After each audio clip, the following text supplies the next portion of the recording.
Hindi naman ako, wala naman ako sakit. Wala naman ako sakit na hilo. Tumama sa akin, hindi ko.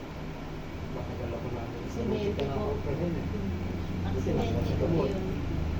Nung maka-recover na ako, tuloy-tuloy ako sa trabaho. Sumunod naman. Ulit na naman, sumunod na nakalikas sa taon. Doon naman nangyayari sa Muyano, sa North Sagaray. Tuloy-tuloy na dyan. Binuksan ko yung pinto ng contract.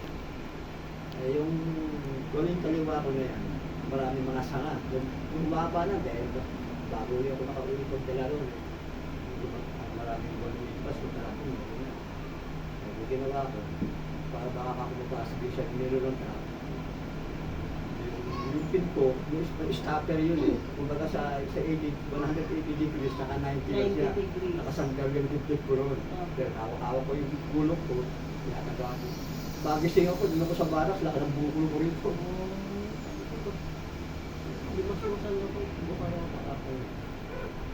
Pinapalalahan daw ko ng salamin. Pero sunod na ako yun eh.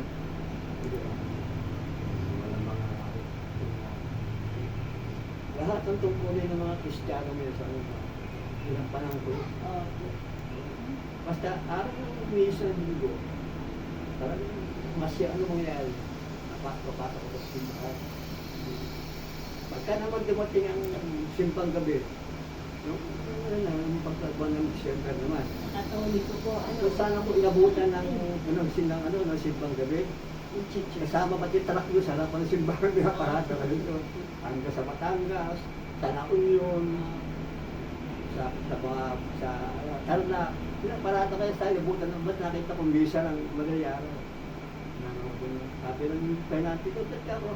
Kaya mo na kako ko, ayaw mo kako. Sino na ito? Magdasal ka rin. Hindi ko punta ka simbahan.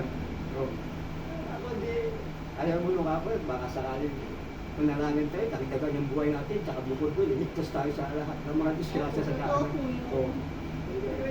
Awa ka po ng Diyos. Sa tagal ka ako natin nagbibigay ito, talos 14 taon. Hindi tayo ano man lang dito, nakasakit na kapwa natin tao. Ay, sika ko siguro. Sa guidance ng ating Panginoon. Yan lagi na naman naman, hindi ka naman sa mga dito. Amen po. Kaya,